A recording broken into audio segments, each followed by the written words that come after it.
Fala galera, tudo bem? Como vocês estão? Então pessoal, continuando as nossas aulas de física, aqui é o professor Leandro, né? Vamos hoje iniciar um tema novo, na verdade. Nas últimas aulas a gente viu lá os conceitos de termometria, escalas termométricas, depois dilatometria, né, com dilatação térmica superficial, linear e volumétrica. Então agora vamos abordar o assunto da calorimetria. Vou começar falando aqui de alguns conceitos iniciais, né? Por exemplo, o que é a calorimetria, né? E aí a gente vai ver mais dois outros conceitos que são os conceitos de capacidade térmica e calor específico. Tudo bem, pessoal? Então, calorimetria. O que estuda a calorimetria? Pessoal, esse tema aqui, por exemplo, né? É só você pegar a palavra calorimetria. Calorimetria é a composição de duas palavras. Que palavras são essas? Calor, né, que nós vamos ver a definição de calor agora, e metria, que quer dizer medida. Portanto, a calorimetria é a parte da termologia que estuda as relações existentes entre calor e temperatura. E aqui nós vamos, assim como na termometria nós vimos maneiras de medir a temperatura, agora nós vamos ver maneiras e formas, né, de medir o calor e as consequências, né, do que o calor faz com as substâncias, tá bem? Então, primeiramente, o que é o calor? Nós vimos que, bem no comecinho das aulas, que os conceitos de temperatura e calor não são iguais. Embora no dia a dia a gente trate de calor e de temperatura como se fosse a mesma coisa, mas na verdade não é. O que é temperatura mesmo? A temperatura é a medida do grau de agitação térmica dos átomos e moléculas de uma substância. E o que é o calor? Por que temperatura e calor não são a mesma coisa? Porque, na verdade, pessoal, o calor é uma forma de energia. Olha só que interessante isso. Assim como nós temos a energia luminosa, nós temos a energia elétrica, né, a energia sonora e tantas outras modalidades de energia, o calor também é uma forma de energia. Só que é uma forma de energia em trânsito. Já vou falar melhor nisso daqui e é um termo muito importante nessa definição. Então, o calor é uma forma de energia em trânsito que é transferida entre dois corpos ou duas substâncias devido à diferença de temperatura entre eles. Ou seja, para que exista o calor, é necessária uma diferença de temperatura. Nesse desenho aqui, por exemplo, o que nós temos ali? Nós temos dois corpos, corpo A, corpo B, que a princípio, né, eles estão em temperaturas diferentes. Olha aqui, ó, ele está afirmando aqui que a temperatura inicial de A é maior que a temperatura inicial de B. Quando esses corpos estão no mesmo sistema, né, esse mesmo sistema, e de preferência que esse mesmo sistema ele seja um sistema isolado do meio externo, né, como por exemplo, se eu colocasse esse corpo A e esse corpo B, né, o corpo A mais quente que o corpo B, dentro de uma caixa térmica, por exemplo, né, essa caixa térmica ela é um sistema isolante. Ou seja, esse sistema isolante, essa caixa térmica, vai impedir que o calor, né, que exista troca de calor com o meio externo. Então, esse sistema isolado, ele é chamado na física de sistema adiabático. Anotem isso aí no caderno de vocês. Sistema adiabático é um sistema que impede a troca de calor com o meio externo. Tudo bem até aqui? Em laboratórios, como sistemas adiabáticos, geralmente nós trabalhamos com um aparelho chamado de calorímetro, tá? Que a gente vai falar ali para frente daqui a pouquinho. Enfim, vamos considerar que esses dois corpos, A e B, são constituintes de um sistema adiabático e que a temperatura inicial de A seja maior que a temperatura inicial de B. Logo, o que vai acontecer com eles aqui? Nós vamos verificar que entre eles haverá uma troca de calor. Por que houve essa troca de calor? Porque entre eles havia uma diferença de temperatura, ou seja, é necessário que um esteja mais quente do que outro para que você perceba essa troca de calor. E repare, já aqui nesse desenho, né, que o calor, existe um sentido específico para as trocas de calor. Esse sentido é que o calor vai sempre do corpo de maior temperatura, que no caso é o corpo A, para o corpo de menor temperatura, que é o corpo B. Ou seja, enfim, eles estando em temperaturas diferentes, haverá uma troca de energia. Esta energia térmica é denominada de calor. Por isso, pessoal, que o calor ela é uma energia considerada sempre em trânsito, né? Se, por exemplo, eu pegar lá, acabei de passar um café bem quente e misturar este café com leite gelado, o que vai acontecer com esta mistura? Obviamente eu vou ter uma mistura de café com leite morno. Porque o que é o morno? O morno é que o calor do café foi transferido para o leite que estava gelado. Fisicamente falando, dizemos que o corpo quente, no caso o café, doou calor e que o corpo frio, no caso o leite, né, nesse exemplo aí, ele recebeu calor. E essa troca de calor, ela ocorrerá, ela se dará até o equilíbrio térmico. O que é o equilíbrio térmico? É quando ambos os corpos, né, ficam submetidos a uma mesma temperatura, uma igualdade na sua temperatura. Então essa troca de calor, ela vai ocorrer infinitamente? Não. Essa troca de calor entre o corpo A e o corpo B se dará até o equilíbrio térmico. Assim, né, veja uma outra coisa, que assim, essa troca de calor que ocorreu entre o corpo A e o corpo B, ele é um processo espontâneo, né? Ele ocorre sem que a gente precise, por exemplo, ir lá e dar o start para que o processo ocorra, né? Ele é um processo espontâneo, porém, desde que exista uma diferença de temperatura entre eles. É necessário um corpo mais quente e um corpo mais frio para que o processo ocorra. E, como eu já falei antes, ele sempre vai passar do corpo de maior temperatura para o de menor temperatura. Então, o sentido para as trocas de calor é sempre do corpo de maior temperatura para o corpo de menor temperatura. Nunca o contrário, tá? Nunca o contrário. É impossível na física. É impossível a troca de calor do corpo de menor temperatura para o maior temperatura, né, de forma espontânea. Inclusive, nós vamos ver lá para frente que isso é uma das leis da termodinâmica, inclusive, tá certo?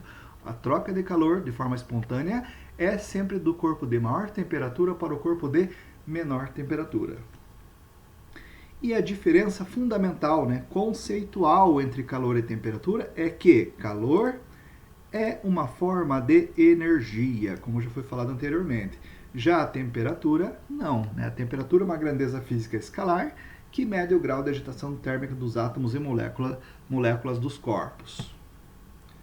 Bom, o primeiro, né, historicamente falando, o primeiro a perceber que o calor é uma forma de energia e com isso até criar um dispositivo, né, um dispositivo mecânico usando essa energia, foi um filósofo grego, né, Heron.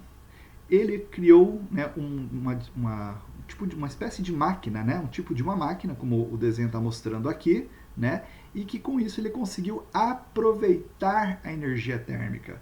Ou seja, pegar essa energia térmica e transformar ela em energia mecânica. Então a máquina de Heron era basicamente composta, né, de uma esfera oca, como o desenho está mostrando bem para a gente, com essas duas saídas. Aqui dentro ele colocava água, quando a água fervia, né, por essas duas saídas aqui, essas duas válvulas de escape, né, essa bola, essa esfera, ela começava a girar. Isso representa, na verdade, fisicamente falando, o quê? Para a bola girar, né, para que tenha esse movimento mecânico, né, da bola girar, não é necessária energia. E de onde vem essa energia? Vem do calor aqui de baixo, vem da fervura da água ali dentro, né? Ou seja, é um processo de transferência de energia, né? A energia térmica virando energia mecânica quando essa esfera ela tem essa rotação, tá tudo bem? Essa experiência, essa máquina foi construída aproximadamente 150 anos antes de Cristo. Olha quanto tempo. Como medir o calor? Bom, quando um determinado corpo ou substância esfria ou esquenta, dizemos que esse corpo doou o calor ou recebeu o calor, como eu já falei anteriormente. Então, ao esfriar, nós dizemos que o corpo doou o calor, ao esquentar, ele recebeu o calor. Então, se você estiver sentado ali, né, no sol, ali, lagarteando, como a gente fala, você está recebendo o calor do sol, né? Quando você faz exercícios físicos, por exemplo, e você esquenta bem o teu corpo, ao terminar esses exercícios físicos, você entra para dentro da sua casa, né? E a sua casa está gelada e você sente frio, a sensação do frio é você doando o calor para o ambiente, né? Então você doou o calor. Em outras palavras, houve uma troca de calor. Falar troca de calor significa que a substância ou recebeu ou perdeu, né? No caso, perdeu ou doou, a mesma coisa, calor. Claro que aí você tem que ver, né, o enunciado e analisar bem certinho do que se trata o problema. Aí nós vamos medir o calor que é trocado, né, por essa grandeza física aqui que nós vamos falar mais na frente ali, que é a quantidade de calor que nós vamos representar pela letra Q. Então, a quantidade de calor é a medida dessa energia transferida no corpo. Ou seja, se eu voltar, por exemplo, aqui na máquina de Heron, eu consigo calcular a quantidade de calor que está sendo transferida para a esfera, né? E que está resultando, né, na fervura da água aqui. Então nós podemos medir essa quantidade de calor, que é o que nós faremos a partir de agora. Já aproveitando, nós vamos medir essa quantidade de calor em calorias, né? Pessoal, então é o seguinte, atenção que eu vou falar agora, tá? Como o calor é uma forma de energia, vocês sabem que qualquer tipo de energia mecânica, né? Energia cinética, energia potencial gravitacional, energia potencial elástica, energia elétrica, enfim, qualquer modalidade de energia, nós sempre vamos medir no sistema internacional em joules. Então, joule é a unidade do sistema internacional. Mas na calorimetria nós vamos fugir um pouquinho do sistema internacional, já vou adiantando para vocês. Ou seja, esta quantidade de calor aqui, nós não vamos usar o joule, a menos que o exercício especifique. Ó, eu quero, né, a medida da quantidade de calor de acordo com o sistema internacional. Aí é joule. Mas se não, tá certo? Na maioria dos casos, a quantidade de calor é dada em calorias, que nós vamos representar por cal.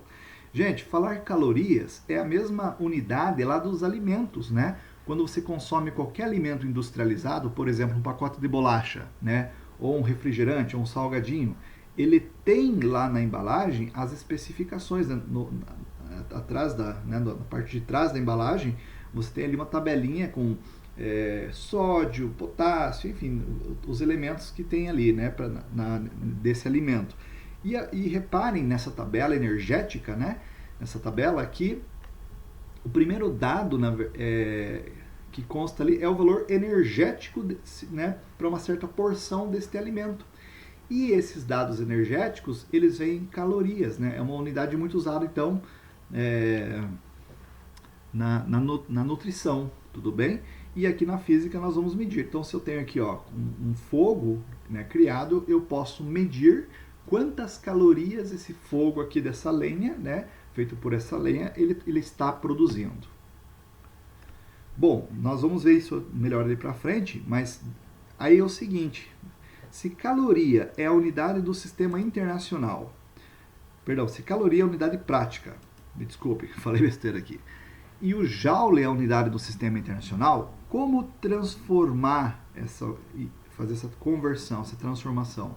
Nós vamos usar essa constante aqui, ó, que uma caloria equivale a aproximadamente 4,18 joules. Então, decorem, anotem no caderno de vocês que uma caloria vale aproximadamente 4,18 joules.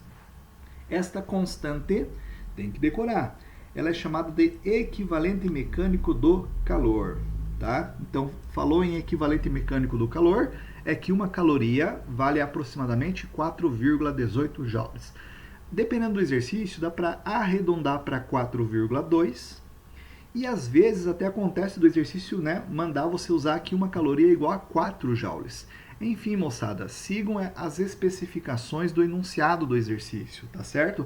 Seja da minha prova, seja de algum trabalho, ou seja até mesmo da prova do PSS ou do vestibular. Mas se ele não falar nada, considera-se que uma caloria é 4,18 joules.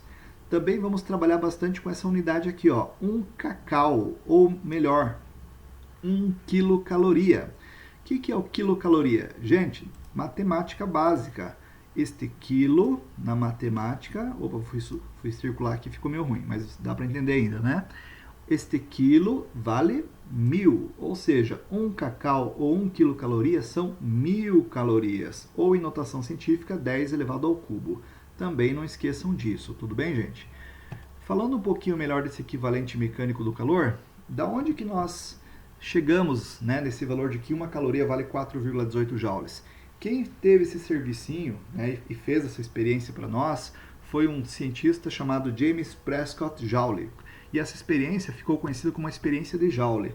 Essa experiência, então, ela foi feita ali no ano de 1840 e Joule mostrou, né, e conseguiu chegar, né, nesse valor, né? Ou seja, ele estabeleceu essa relação entre trabalho e quantidade de calor. Lembrando que quando eu falo em trabalho aqui, eu estou pegando o conceito físico de trabalho. Lembre-se que trabalho, né, lembra que o símbolo era o tal, ele está associado com energia, tudo bem, gente? Então, ele converteu a energia mecânica, o trabalho, em energia térmica, né, através da quantidade de calor. Então, o conceito estabelece que o movimento e o calor são mutuamente intercambiáveis e que, em cada caso, uma dada quantidade de trabalho irá gerar a mesma quantidade de calor. Ou seja, considerando aqui como um sistema conservativo de energia. Gente, esse desenho e esse, eles são o mesmo, né? Na verdade, aqui eu estou pegando o desenho visto de cima, né? E aqui ele visto esse desenho de perfil. O que eu tenho aqui então? Olha, essa experiência de Joule ao qual ele chegou no equivalente mecânico do calor. Veja que é um experimento bastante mecânico. Então aqui, na verdade, o que nós temos aqui dentro? Ó? Vou circular aqui. Nós temos uma cuba com água, uma massa de água. E aqui dentro nós temos paletas em branquinho, que são paletas fixas num eixo. Tá vendo que eu posso girar essas paletas aqui dentro? Porém, ao invés de eu girar essas paletas, o que o Joule fez? Ele organizou um sistema mecânico com polias aqui e pesos. Olha, tem pesos em ambos os lados. Tá vendo que tem uma reguinha aqui? Ao invés de eu girar, se eu girar essas paletas, eu estou aplicando energia no sistema, né? E, né, a energia vem do a energia motor, ela vem do meu corpo. Não é o que eu quero. O que eu quero fazer é o seguinte, é estabelecer uma relação mecânico com a energia térmica aqui dentro. Então, o Joule simplesmente fez o seguinte, ele soltou esses pesos, né, por ação da gravidade. O peso ele caiu naturalmente e ele foi medindo a altura. Aqui tem uma régua, ó, né, dos dois lados. Ele foi medindo a altura que o peso foi deslocando-se para baixo. À medida que o peso ia deslocando-se para baixo, né, como esse peso está ligado por cordas, né, a esse eixo de rotação, então essas pazinhas elas foram girando aqui dentro. E quando essas pás giram, causa o movimento da água. E esse movimento causa o aquecimento da água. Tudo bem? Aqui tem um desenho talvez até um pouco mais bonitinho que dá para entender melhor, mas é o mesmo desenho anterior ali. Ou seja, então ele mediu a altura que o peso deslocou para baixo e mediu, aqui eu esqueci de falar, mas tem um termômetro aqui também, ó. E ele mediu quanto de energia potencial gravitacional era necessária para que a água sofresse uma variação de temperatura de 1 grau Celsius. Ou seja, com isso, então ele chegou no seguinte, olha, num calorímetro cheio de água, só vou fazer a leitura aqui, tá? É inserido um conjunto de paletas presas a um eixo. Este é colocado em rotação pela queda de um par de pesos. O atrito das paletas aquece a água aqui dentro, cuja variação de temperatura determinada por um termômetro corresponde a um certo número de calorias. Então ele chegou, né, que para variar a temperatura da água ali dentro em 1 grau Celsius, eram necessárias 4,18 joules de energia. Ele padronizou esse 4,18 joules como sendo uma caloria. né? E isso, né, considerando para uma massa de 1 grama de água, que é a proporção. Então, essa foi a experiência de Joule, James Prescott Joule, e por isso nós trabalhamos com este valor, né, de que 1 caloria equivale a 4,18 joules, conhecido como equivalente mecânico do calor. Bom, só para reforçar um pouquinho essa questão de que o calor é uma forma de energia, né? Então eu coloquei aqui alguns exemplos de transformações de energia. Energia térmica em trabalho ou vice-versa, né? Então, por exemplo, a gente vai estudar lá para frente os motores, né? Motores a combustão. Mas basicamente aqui é o que acontece. Olha, você tem aqui uma fonte de calor, né? Essa fonte de calor, aqui dentro você vai ter escapou o nome agora. Você vai ter uma cuba com água. Essa cuba vai ferver. A água, né, o vapor d'água vai ser canalizado para este pistão. O vapor ele tende a expandir por estar em alta temperatura. Então o vapor produz uma força, que a setinha está representando aqui, ó. E a força do vapor empurra o pistão. Esse pistão fica ligado a um eixo, né, e esse eixo, por sua vez, ligado a uma roda. E essa roda vai girar. Ou seja, a roda girando, você tem o que? Transformação da energia térmica em energia mecânica. E nós podemos ligar esta roda por meio de correias a um gerador de eletricidade e com isso produzir eletricidade. Ou seja, esse pequeno esquema aqui, ele está na verdade representando, né, o que acontece numa usina, né, lógico, num modelo menorzinho, numa usina termoelétrica. Ou seja, basicamente você tem a transformação de energia térmica em energia elétrica através desse gerador, né? Numa escala maior é o que acontece então nas termoelétricas, né? Ou seja, um gerador termoelétrico. Então você tem lá, só que no caso é uma caldeira, era esse termo que eu queria aqui atrás, né? Numa dimensão muito maior, obviamente.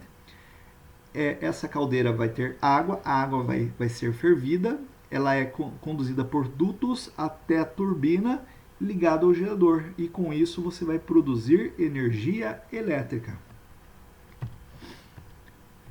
Aqui só mostrando a foto de uma usina, né, termoelétrica, né, real, mas o que acontece é isso que foi discutido anteriormente, né? Aqui um mapinha, né, um projetinho dessa usina. Bom, aqui para mostrar o calor produzido pelo atrito, ou seja, no freio dos carros, né, quando você freia o teu carro, aí você vai fazer o processo contrário. O atrito, que é um processo mecânico, ele vai produzir calor, né? Esquenta pra caramba esse disco aqui, no caso aqui até chegou a pegar fogo, como a gente viu.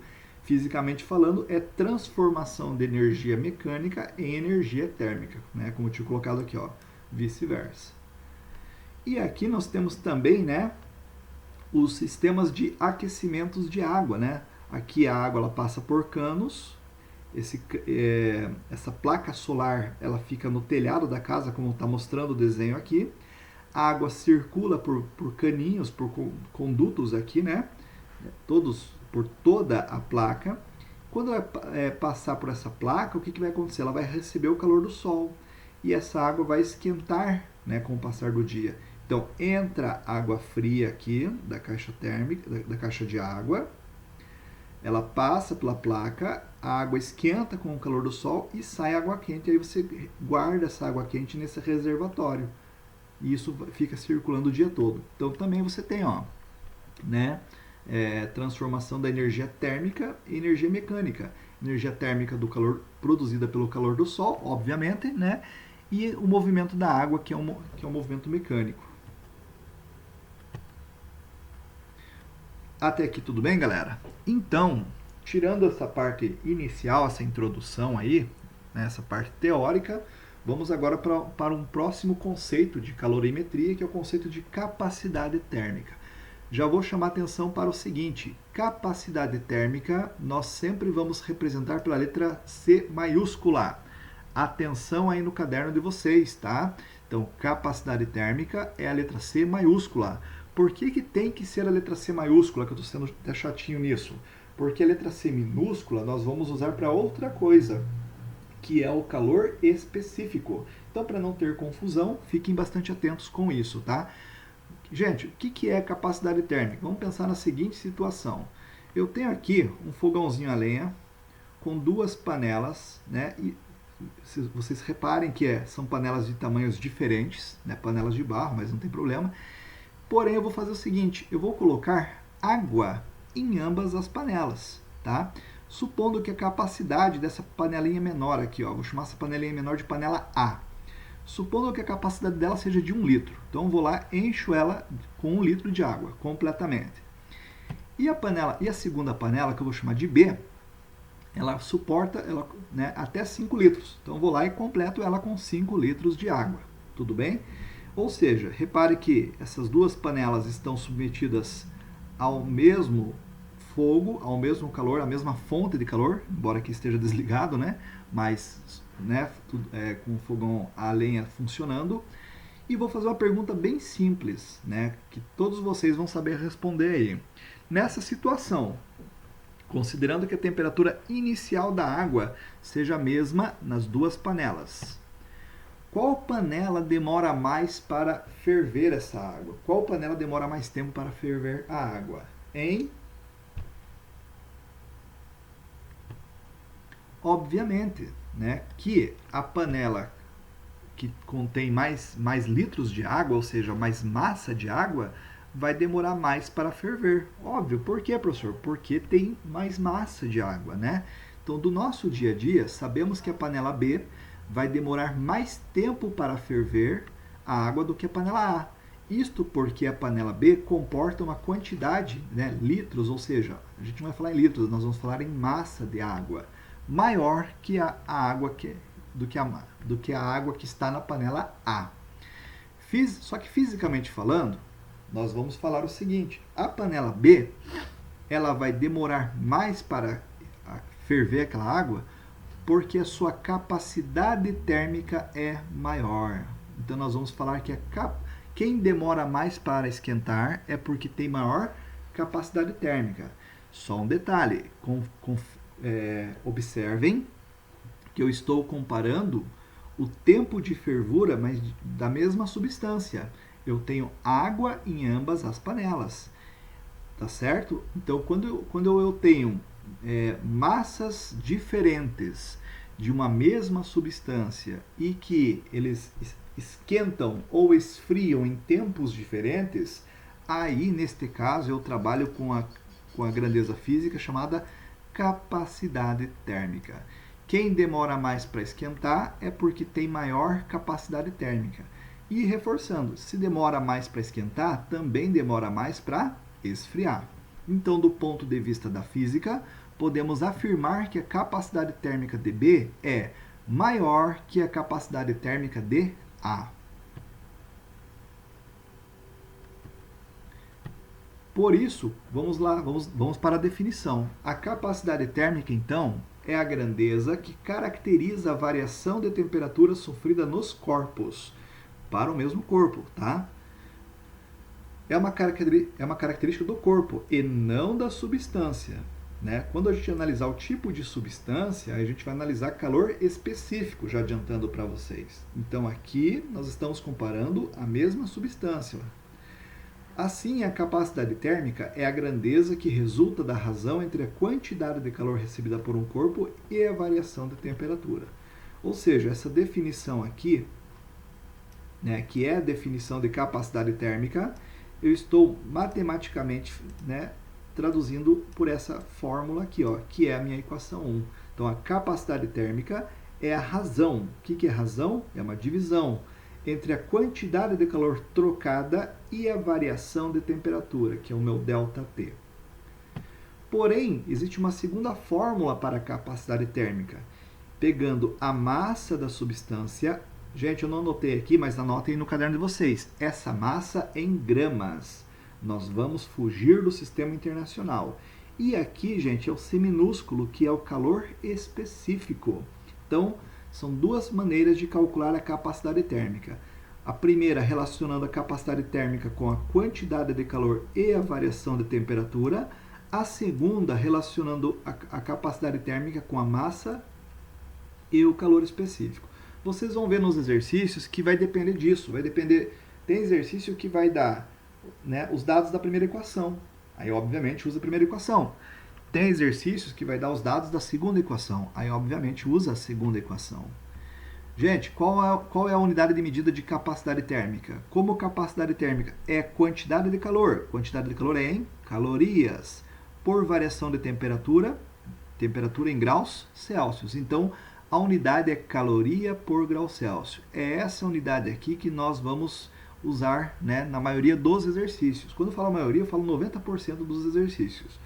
Só lembrando que essa unidade ela é usual. Se for sistema internacional, energia tem que ser em Joule.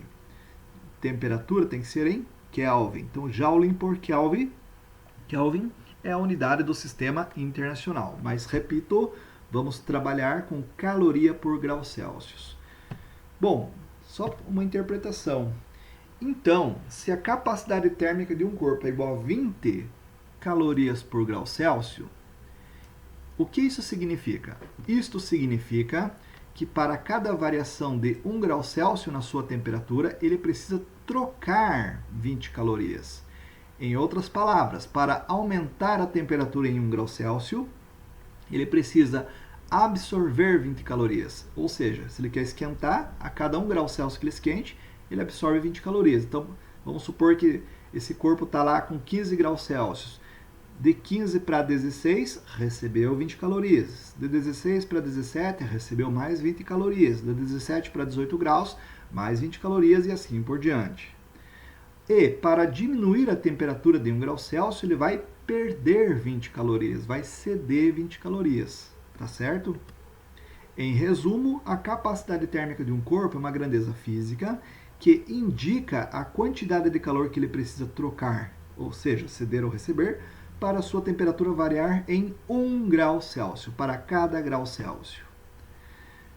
Finalizando então, gente, a capacidade térmica depende da massa, porque naquela segunda equação lá, capacidade térmica é massa vezes calor específico. Depende da natureza do material, que no caso aqui é o calor específico, que nós vamos ver na próxima explicação, certo? Então também ainda falando da segunda equação.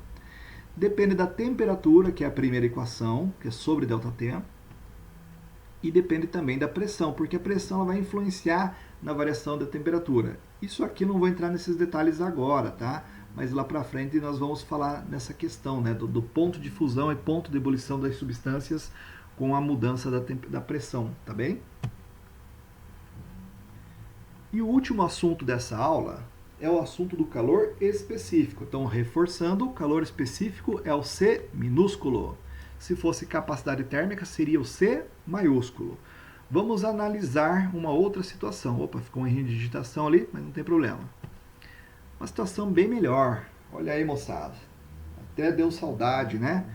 Vamos pensar na praia. Olha que coisa boa. E lá está um amiguinho, né? O G. Angelson, sossegadão lá na sombra. Por que será que ele está na sombra e não está ali no sol, hein?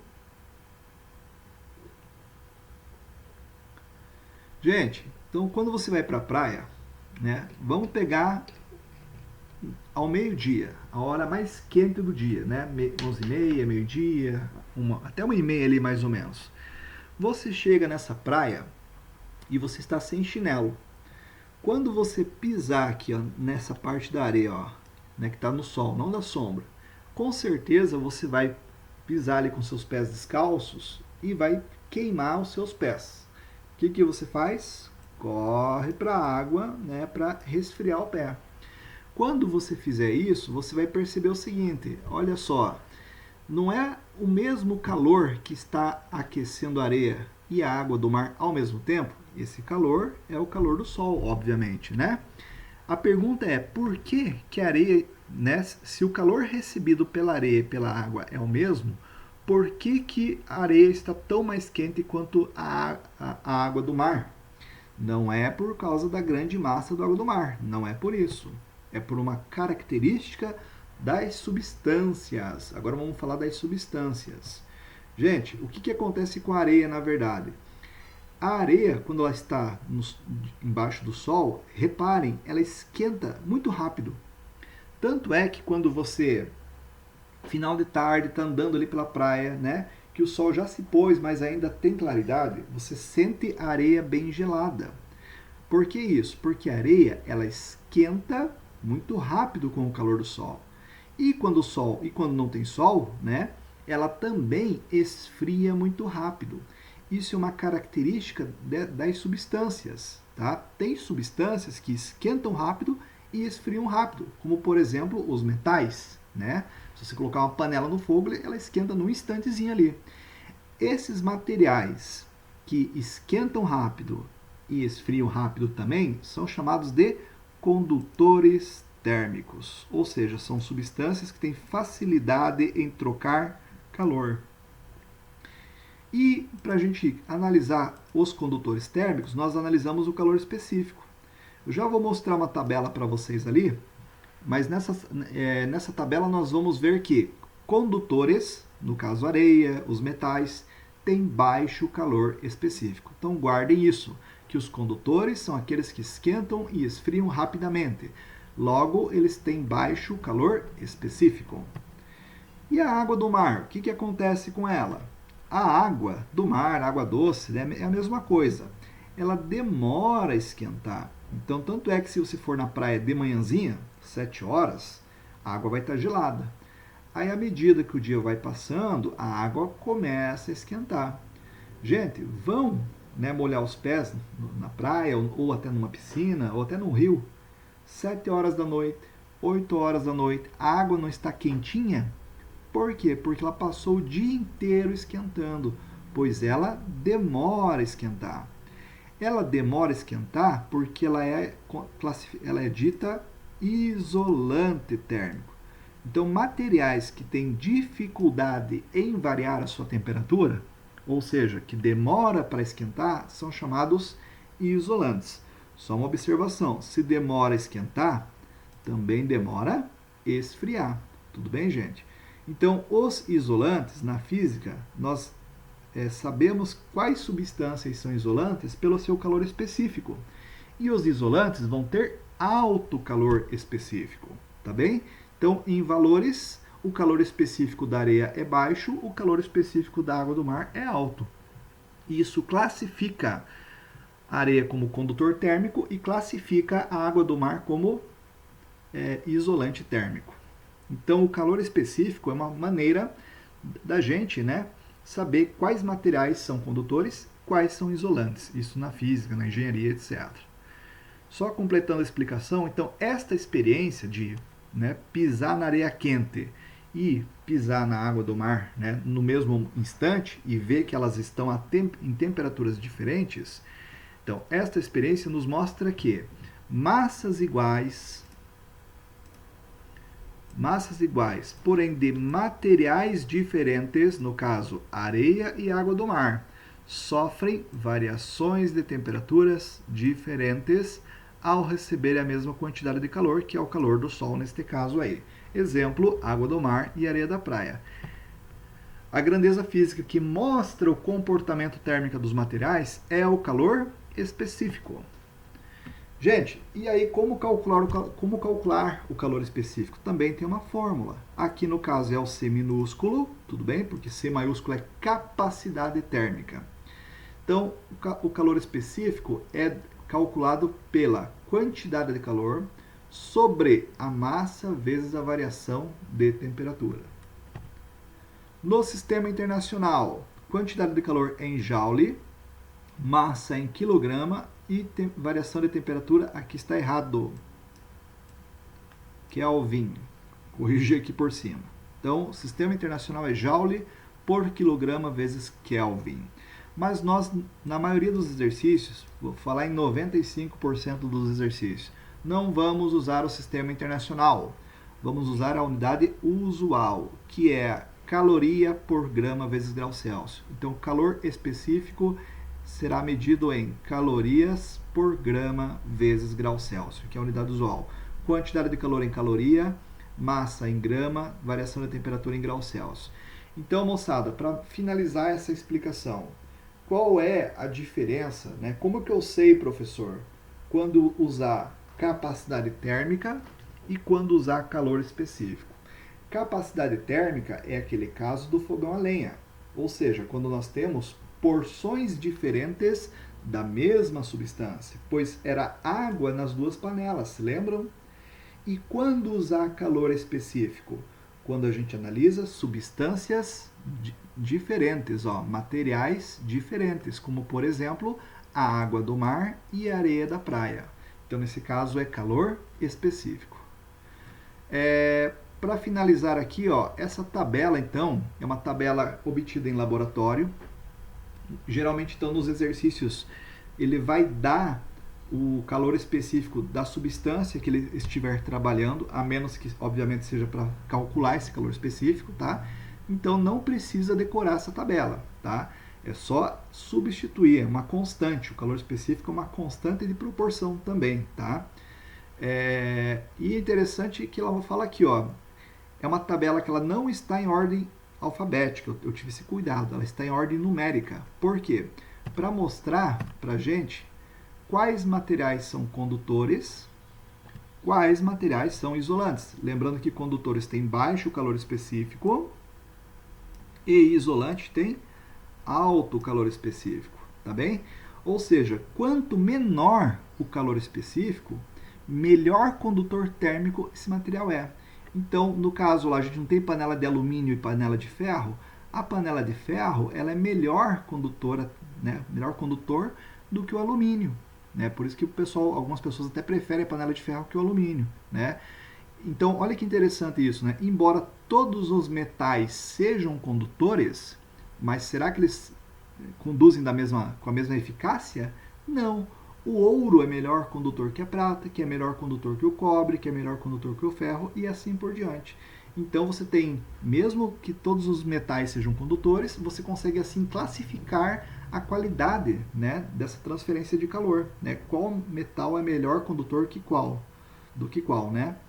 E quanto maior o valor do calor específico, melhor isolante térmico ele é.